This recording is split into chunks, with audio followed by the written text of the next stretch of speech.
Hey family, hey, let's jump right in. My question of the day is there an island? Is there a place, a sacred place we can go to?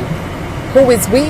Those of us who are thought-provoking, emotionally intelligent, disciplined, honest, those of us who are mindful, who are mature, who are diligent, who are grown, those of us who have ourselves intact together.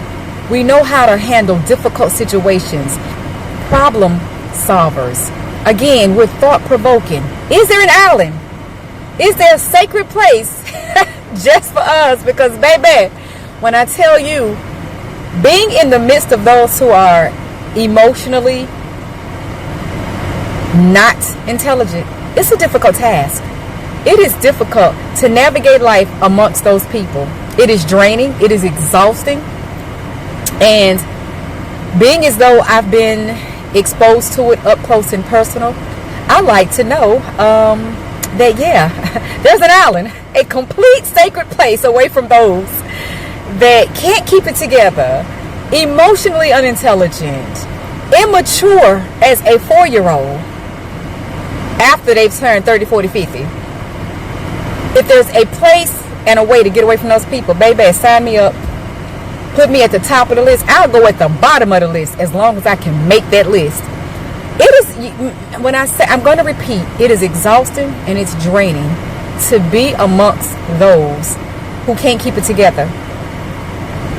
And what bothers me the most about those people is they are who they are. Beautiful as they are. God created each and every one of us the way He created us. Our minds are wired the way our minds are wired, okay? So, no fault in how they are. It's still exhausting to try to deal with them. What bothers me the most is they're wired how they're wired. They were built how they were built, made how they were made, created the way they were. But when you're not able to sit down and have a conversation with those types of people and enlighten them on something more mindful, more meaningful, more mature, that's where it becomes exhausting. That's where it becomes draining. Y'all saw me with my little red Fanta, right? That was just to let you know, I'm not trying to rock red lipstick today. I was a bit thirsty walking around Walmart. And I don't know why I chose red Fanta instead of the orange or the grape, but I did. And that's what it is. So we have coated lips. Thank you, Fanta. Back on topic. I'm just not understanding. I get it, guys. When I say I don't understand, I do understand, but it's difficult to try to comprehend. I get it. They don't jump ship and hop on board with something someone else is trying to tell them, because a lot of us are like that. We're stuck in our heads. Our thoughts are our thoughts. What's in our mind is in our mind. And sometimes there's nothing somebody else can tell us. So we're not going to listen. And I get that. What I don't get is when someone can really clearly make you see something you just said is outlandish, just absolutely ridiculous and crazy. And you own it for a second. And I'm talking about the emotionally immature, unintelligent people. They'll own it. Well, yeah. And I say that because you'll break something down like, now how does that even make sense? And you'll see them think and they'll say, well, yeah, that doesn't make any sense. Okay. So let me help you make it make sense. And I'm telling you, I've seen it up close and personal. The person will own the fact, okay, that didn't make any sense. And they're not saying it just to agree with me. I literally tell them, if that's your true thought and you think it makes sense, explain how it makes sense. And when they can't, I believe they genuinely realize then, okay, you're right, it don't make sense. No, don't just say it because I'm trying to get you there. If you think it makes sense, make it make sense to me. Explain, how does it make sense? How does that scenario work? And you see them thinking and they can't. And then they have to say, okay, well, it doesn't make sense. Okay, so you really believe it doesn't make sense. Good, we're there together. So then when you break it down and you layman's term, second grade level, and you make it make sense for them, so you think you've kind of changed their brain, not them, not their personality, not their demeanor, not their person, just change their mind on that one situation, that one topic, Boom, you got them. They're like, okay, that makes more sense. I understand what you're saying. I've seen it up close and personal. 2, 3, 5, 6, 12 minutes later, they're right back to their mindset by way of saying, well, the only reason why I had said what I said was, why are we going back to, see, already your mind. So that's what I mean when I say they stuck. You can make it make sense for them and they still go back to, well, I said that because, why are you, now you're trying to rationalize and justify and clarify what you said and why. We already established it didn't make sense. So why are we going back to you trying to explain it now? I asked you to explain it and you couldn't then. So, and they still can't make it make sense, but that's that stuck. I'm stuck. I'm stuck in my thoughts and I can't be mature. And I can't think rational. You gave me a rational scenario and that rational don't make sense to me. And that's another thing about emotionally unintelligent, immature people. The things that make sense to the average person, to most people, and to the world will never make sense to them. They can't hop on board with that. They can't jump ship, meaning off their ship, and jump on board with what makes it. They can't even connect to common sense. That crap is scary, guys. It's scary. I'll say it again, up close and personal. I dealt with an individual where you could not pierce their brain for nothing. Draining. Because I really cared to try. During the time I was dealing with that person, I really cared to try.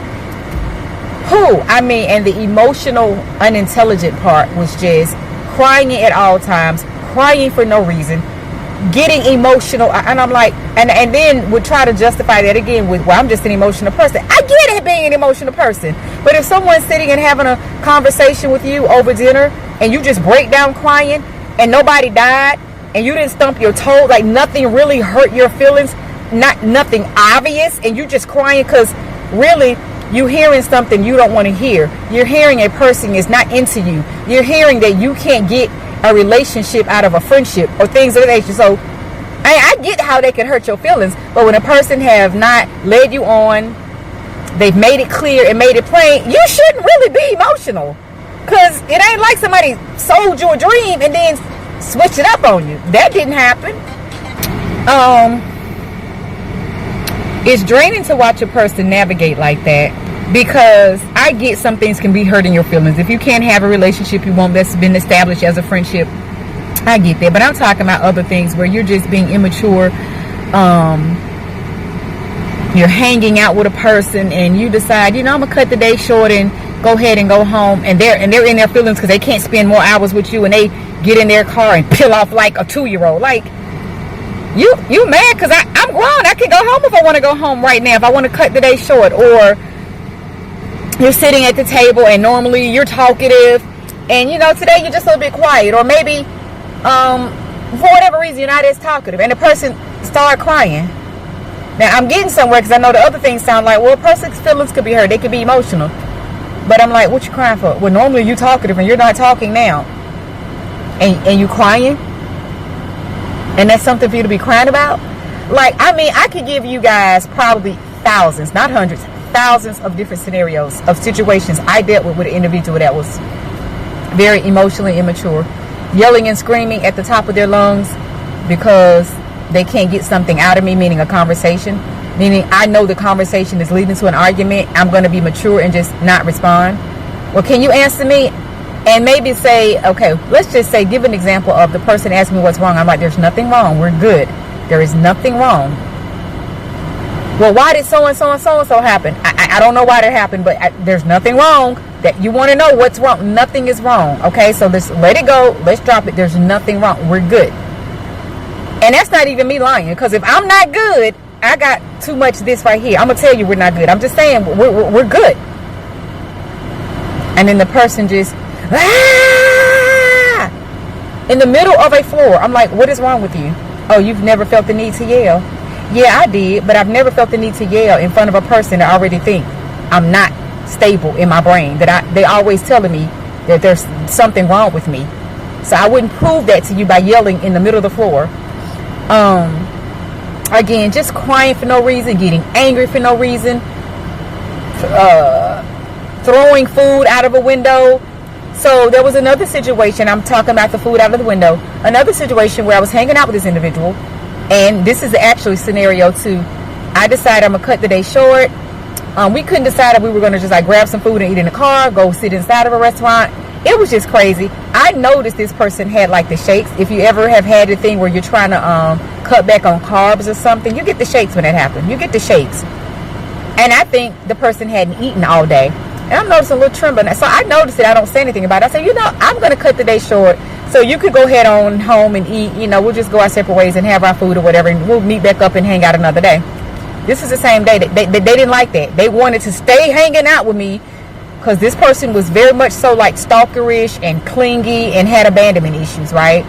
So, well, no, I mean, we could just keep doing that. No, we can't because I'm making a decision to cut the day short. I'm going to go home and maybe we can hang out next weekend.